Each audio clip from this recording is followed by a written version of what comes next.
आया, क्षमा मांगी और सभी ब्रजवासी नंद बाबा इंद्र भगवान श्री कृष्ण स्वयं ही पूजे, स्वयं पूजवाए। अपने ही आप गोवर्धन बनकर के बैठे हुए हैं और अपने ही हाथ में आरती अक्षत पुष्प लेकर के और पूजा करते हैं, आरती करते हैं।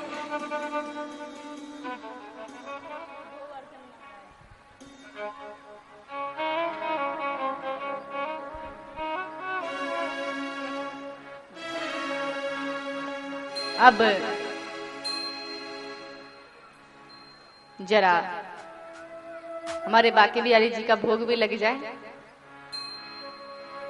सभी हाथ जोड़ के विनती करते हैं। 56 प्रकार का भोग तैयार है जो हमारे गोवर्धन महाराज को लगता है। भोग के बाद सभी विनती करेंगे ठाकुर जी की।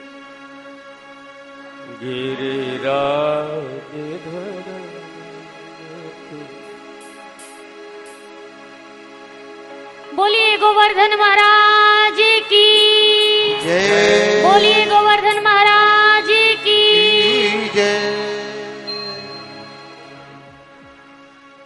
ओम नाभ्यायासेदान्तरिक्षगं श्रीश्लौर्जौ समवर्तत पदभ्यां भौमिर्दृशः रौद्रा दधा लोकान् अकल्पयन् त्वदीयमस्तु गोविन्द तुभ्यमेव समर्पयेत्। गृहाण सुमुखो भूत्वा प्रसीद परमेश्वर। अन्नपूर्णे सदा पूर्णे शंकर प्राणवल्लभे। ज्ञान वैराग्य सिद्ध्यर्थम् इच्छां देहि च पार्वती।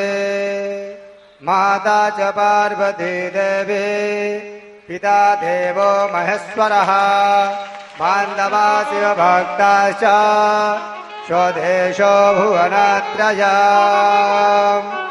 नैवेद्यं निवेदयामि श्रीकृष्णाय नमः, बालगोपालाय नमः, गिरिराजाय नमः। परम श्रद्धा भावेन नैवेद्यं निवेदयामि। श्री गोवर्धन महाराज महाराज तेरे माथे मुकुट विराज रयो। श्री गोवर्धन महाराज महाराज तेरे माथे मुकुट विराज रयो।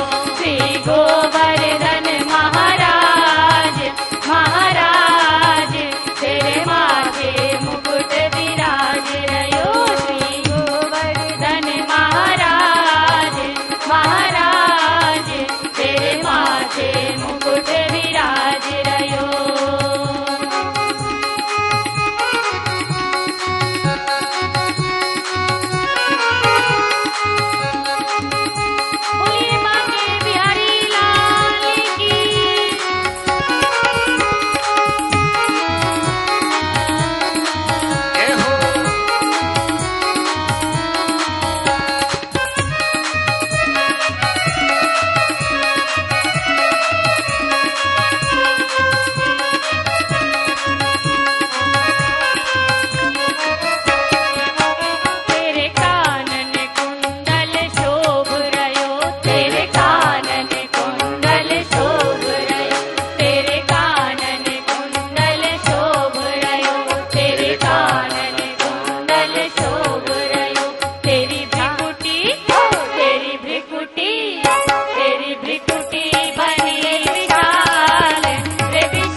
बोलिए बांके बिहारी लाल की जय। बोलिए गोवर्धन महाराज की जय। निकुंज बिहारिणी राधे राधे अलबेली सरकार की जय।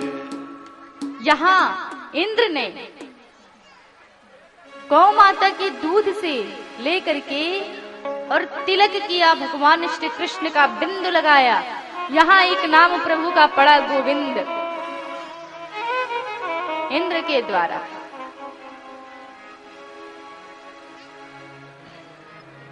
गोवर्धन महाराज की पूजा हुई।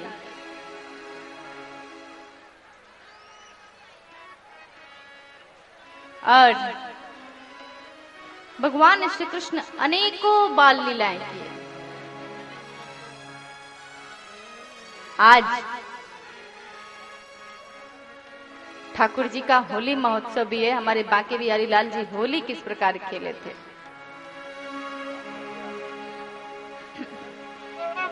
परंतु उसके पहले बांके बिहारी लाल जी के गुरु जी को जरा गोपियां भोजन करा लें। सारी गोपियों को पता चला यमुना उस पार कृष्ण के गुरुदेव है, दुर्वासा ऋषि पधारे हैं। तो सारी गोपियों ने विचार किया कि क्यों ना हम कृष्ण के गुरु को भोजन कराएं।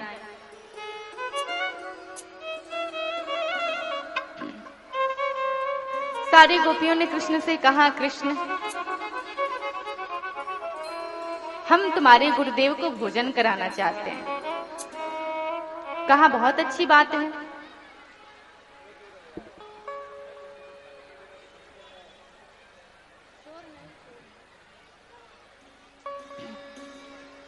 कृष्ण ने कहा वैसे तो हमारे गुरुदेव कुछ भी नहीं पाते, लेकिन तुम लोग की इच्छा है तो ले जाओ। गोपियां तरह तरह का पकवान बनाती हैं। यमुना नदी के किनारे जैसे ही आती हैं, कृष्ण से कहती हैं, कृष्ण हम यमुना के उस पार कैसे जाएं? कन्हैया कहते हैं जाकर के कह दो यमुना मैया से, यदि कृष्ण ने अपने पूरे जीवन काल में कभी झूठ ना बोला हो, कभी किसी स्त्री का स्पर्श न किया हो, कभी चोरी न की हो, तो यमुना मैया हमें मार्ग दे दें। गोपियां आपस में देखने लगी, ये लोग एक नंबर का झूठा, इतना झूठ बोलता है, इतनी चोरी की, और दिन रात हमारी चोटी पकड़ के खींचता रहता है। उसके बाद भी कह रहा है यदि जीवन में कभी झूठ ना बोला हो तो यमुना मैया मुझे मार्ग दे दे।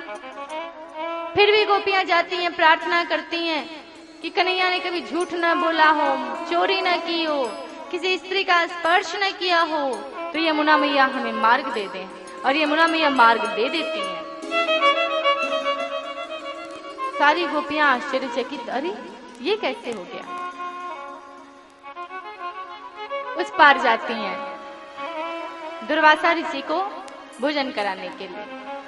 कहती हैं हम आपको भोजन कराना चाहते हैं। दुर्वासा ऋषि कहते हैं हम तो सिर्फ दूब का रस पी के रहते हैं, सिर्फ दूब का रस पीते हैं, इसलिए उनका नाम दुर्वासा है। कहती हैं लेकिन हम तो आपको भोजन कराने की इच्छा से आई हैं। दुर्वासा ऋषि कहते हैं तुम्हारी इच्छा है तो भोजन करा दो, हम ग्रहण कर लेंगे, हमारे मुख में डालती जाओ। और सारी गोपियां जो भी पकवान बना करके लेके आई थी, जब लौटना हुआ तो गोपियों ने कहा कि गुरुदेव उधर से तो जब आना हुआ था तो कन्हैया ने मार्ग दिलवा दिया था, इधर से हम कैसे जाएं?